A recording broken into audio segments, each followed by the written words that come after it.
السلام علیکم ناظرین، میں عذرا انجم اور آپ دیکھ رہے ہیں ترقی پسند یوٹیوب چینل، جس کے تحت ہم ان تمام طلباء و طالبات کی رہنمائی کریں گے جو ایک منظم مطالعے کے ساتھ مقابلہ جاتی امتحانات کی تیاری کرنا چاہتے ہیں۔ شائقین شعر و ادب کی جمالیاتی تسکین کے ساتھ ساتھ ہمارے چینل کا مقصد جوان نسل کو سرکاری ملازمت کے لیے تیار کرنا ہے۔ اسی بلند سوچ کے ساتھ پیش ہے ہمارے یوٹیوب چینل کی پہلی سیریز، جس کے تحت ہم UGC نیٹ کے اردو سلیبس کو اپنا موضوع بنا رہے ہیں۔ اس سے پہلے نظر ڈالتے ہیں UGC کی جدید تبدیلیوں پر۔ UGC نیٹ کے ذریعے کرایا جانے والا پہلا پرچہ جو ہندی اور انگریزی زبان میں آتا تھا اور جس میں 50 سوالات اور 100 نمبرات پر مشتمل تھا، اس میں محض اتنی سی تبدیلی کی گئی ہے کہ 60 سوالات جس میں سے 50 کا انتخاب کرنا ہوتا تھا، اس میں اب صرف 50 سوالات ہی دیے جائیں گے جو 100 نمبرات پر مشتمل ہوں گے۔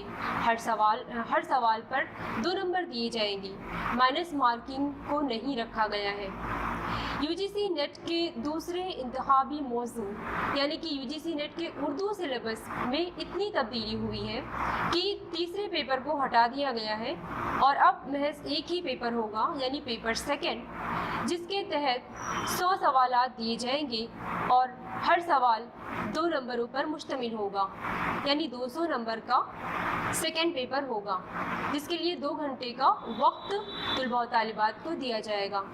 تو آئیے ناظرین ایک مجموعی نظر ڈالتے ہیں UGC نیٹ کے اردو سلیبس پر۔ ناظرین، UGC نیٹ کے پیپر سیکنڈ یعنی اردو کا سلیبس آج ہم ایکسپلین کریں گے، جس کا پہلا موضوع ہے اردو شاعری۔ شاعری کیا ہے؟ کلام موضوع ہے۔ شاعری کے تحت ہم غزل، قصیدہ، مرثیہ، مثنوی اور نظم جدید کا مطالعہ کریں گے۔ ناظرین، غور طلب ہے کہ ان تمام اصناف کا ہمیں فنی و تنقیدی مطالعہ کرنا ہے۔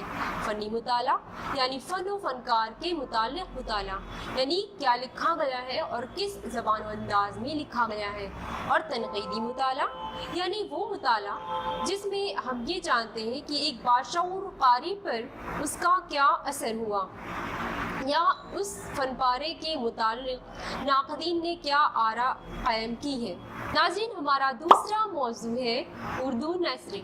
نثر یعنی وہ عبارت جو منظم نہ ہو۔ اردو نثر کے تحت ہم افسانوی ادب اور غیر افسانوی ادب کا مطالعہ کریں گے۔ افسانوی ادب یعنی وہ نثر جو کسی قصے پر مبنی ہو اور جس کی تخلیق میں تخیل کی آمیزش کی گئی ہو، اور غیر افسانوی ادب یعنی وہ نثر جو حقیقت پر مبنی ہو اور جس کی تخلیق میں تخیل کی نہیں بلکہ تحقیق کی آمیزش کی گئی ہو۔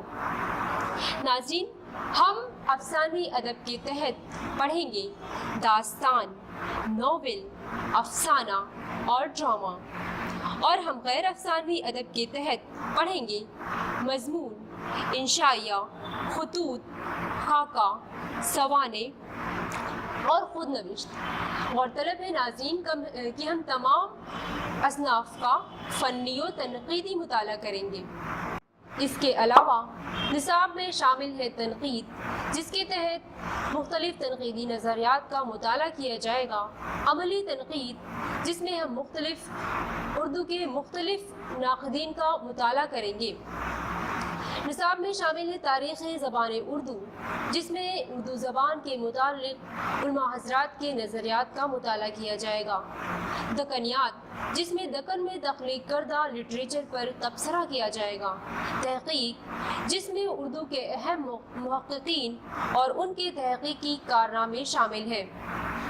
علاوہ ازیں نصاب میں خصوصی مطالعے کے تحت سر سید اقبال اور 1935 کے بعد اردو ادب کا مطالعہ شامل ہے۔ تو ناظرین، شروع کرتے ہیں ہمارا پہلا موضوع اردو غزل۔ آئیے جانتے ہیں غزل کے متعلق کچھ بیسک باتیں۔ गजल अरबी जबान का लफ्ज है। सवाल आता है कि गजल किस जबान का लफ्ज है, तो नाज़रीन इसका जवाब होगा गजल अरबी जबान का लफ्ज है, जिसके लुग़वी मायने हैं महबूब से या महबूब की बातें करना। गजल का पहला शेर क्या कहलाता है? मतला। मतला यानी तुलू होने की जगह, यानी वो जगह जहाँ से सूरज उगता है। तुलू होने की जगह यानी वो चीज़ जहाँ से काम का आगाज किया जाए। अब देखिए मतला यानी गजल का पहला शेर, हस्ती अपनी हुबाब कैसी है, ये नुमाइश शराब कैसी है। नाज़रीन यहाँ पर गौर कीजिए, हस्ती अपनी हुबाब कैसी है, इस पर गौर कीजिए। इस मिसरे में और इस मिसरे में यानी मतले के दोनों मिसरों में की सी है, रदीफ व काफिया दोनों ही चीजें यहाँ पर पाई जा रही हैं, इसलिए हम इसको क्या कहते हैं? मतला। यानी गजल का पहला शेर या जहाँ से चीजें शुरू हो रही हैं, हस्ती अपनी हुबाब की सी है, ये नुमाइश शराब की सी है। इसके बाद आते हैं गजल के आखिरी शेर पर, जिसको हम मक्ता कहते हैं। मक्ता यानी कता होने की जगह, यानी वो जगह जहाँ पर किसी काम का इख्तिताम हो। तो मक्ता जिसमें शायर अपना तखल्लुस लाता है, मीर इन नीम बाज आँखों में सारी मस्ती शराब की सी है। तो नाज़रीन यहाँ हमने देखा कि मीर यानी कि शायर अपना तखल्लुस अपने आखिरी शेर में लाता है, जिसको हम क्या कहते हैं? मक्ता कहते हैं। इसके बाद गज़ल में मतला अव्वल के बाद अगर दोबारा मतला की तरह कोई शेर आता है तो उसे हुस्न मतला, ज़ेब मतला या मतला सानी कहा जाएगा। यानी हस्ती अपनी हुबाब की सी है, ये नुमाइश शराब की सी है। अगर इसके बाद भी मतले जैसा कोई शेर आ रहा है तो हम उसको क्या कहेंगे? हुस्न मतला, ज़ेब मतला या मतला सानी। इसके बाद गजल का सबसे अच्छा शेर क्या कहलाता है? सवाल पूछा जाता है कि गजल का सबसे अच्छा शेर क्या कहलाता है, तो बैतुल गजल, शाह बैत या हासिल गजल। ठीक है। इसके बाद नाज़रीन बात कर देते हैं वज़न की। वज़न यानी दो कलमों के हरकतों सुकून में बराबर होने को वज़न कहते हैं। इसके बाद नाज़रीन बात करते हैं रदीफ व काफिया की।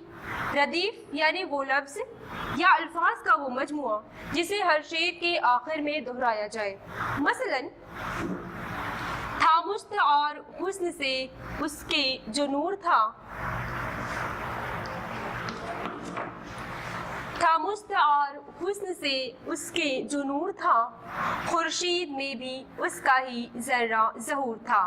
तो नाज़रीन यहाँ हमने देखा कि था का जो अलिफ है यानी मिसरे के आखिरी लफ्ज़ का हर्फ आखिर रदीफ कहलाता है। था का अलिफ रदीफ हो जाएगा और नूर, ज़हूर, इसी तरह से सुरूर, गुरूर, जितने भी अल्फाज आएंगे जिसको हम आवाज़ और हम आहंग कहेंगे, उसको हम क्या कहेंगे नाज़रीन? उसको काफिया कहेंगे। ठीक है। यहाँ पर देख लीजिए, काफिया उन हुरूफ व हरकत के मजमूए को कहते हैं जो हम आवाज़ और हम आहंग होते हैं। काफिया रदीफ से पहले आता है, ये बात काबिल गौर है। इसके बाद नाज़रीन गज़ल का हर शेर अपने आप में मुकम्मल होता है। मसलन अगर हम बात करते हैं मसनवी, कसीदा या मरसिया की, तो उसमें क्या होता है कि तसलसल के साथ, एक रब्त के साथ शायर अपनी बात को पूरा करता है। जबकि गज़ल में क्या होता है? गज़ल का हर शेर अपने आप में पूरा होता है। मसलन मीर का ये शेर, था मुस्त और हुस्न से उसकी जो नूर था, खुर्शीद में भी उसका ही जर्रा ज़हूर था। उन्होंने ये बात यहाँ पर अपनी बात पूरी कर दी। इसके बाद इसी गज़ल का दूसरा शेर सुनिए कि था वो तो रश के हूरे बहिश्ती हमी में मीर, था वो तो रश के हूरे बहिश्ती हमी में मीर, समझे ना हम तो फहम का अपनी कसूर था। वहाँ पर उन्होंने दूसरी बात कही और यहाँ पर उन्होंने दूसरी बात कही। इसके बाद नाज़रीन गज़ल में कम से कम कितने अशार होने चाहिए? कम से कम 5, और ज़्यादा की कोई क़ैद नहीं है। यानी हम जितना इजाफा करना चाहें हम गज़ल में कर सकते हैं, लेकिन कम से कम कितने अशार? 5 अशार होना ज़रूरी है। इसके बाद जदीद गज़ल के अनासर अरबा, ये बहुत ही महबूब सवाल है UGC नेट का कि जदीद गज़ल के अनासर अरबा की सही तौर पर उनके अहद को बयान कीजिए। तो अहद के तौर से असग़र, जिगर, फ़ानी और हसरत। ठीक है, इसको हम इस तरह से ट्रिक से भी याद रख सकते हैं। असग़र का अलिफ ले लिया, ठीक है, जिगर का जीम, फानी का फे हसरत का है, ठीक है। तो क्या हो गया, अजफा, अजफा करके हम इसको याद रख सकते हैं कि जदीद गज़ल के अनासिर अरबा यानी असगर, जिगर, फानी और हसरत। इसके बाद नाज़रीन हम बात करते हैं गज़ल के मुतालिक उलमा हज़रात के अहम नज़रियात की। सबसे पहले हम बात करेंगे रशीद अहमद सिद्दीकी के नज़रियात की। उन्होंने अपनी मशहूर ज़माना तसनीफ़ जदीद गज़ल में लिखा है, गज़ल उर्दू शायरी की आबरू है, गज़ल जितनी बदनाम है उतनी ही मुझे अजीज़। गज़ल हमारी तहजीब में और हमारी तहजीब गज़ल में छली हुई है। इसके बाद नाज़रीन हम बात करते हैं फ़राख गोरखपुरी की। उन्होंने भी गज़ल को बहुत ही अजीज़ समझा है और गज़ल के मुतालिक उनके नज़रियात हैं कि गज़ल एक मुख्तलिफ फूलों की माला है, यानी गज़ल को वो ऐसा कहते हैं जैसे कि मुख्तलिफ फूलों की माला हो। गज़ल को उन्होंने इत्र शायरी कहा है, यानी कि तमाम असनाफ़ सुखन अगर इत्र है तो गज़ल क्या है, उस इत्र का भी इत्र है। गज़ल का ख़मीर इश्क व मोहब्बत है, ये कहना है शिबले नोमानी का। इसके बाद नाज़रीन हम बात करेंगे आला अहमद सरूर की। आला अहमद सरूर जो कि उर्दू अदब के बहुत ही मशहूर और जाने माने नक्काद हैं, उन्होंने गज़ल को एक नकाब पोश आर्ट की तरह कहा है और उन्होंने गज़ल के फ़न को इतना मुश्किल कहा है कि मसलन चावल के दाने पर कुल हो अल्लाह अहद लिखना।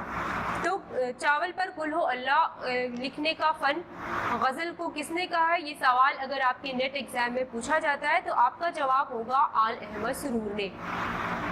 इसके बाद नाज़रीन गज़ल को नीम वहशी सिनफ़े सुखन किसने कहा है, ये सवाल अक्सर पूछा जाता है।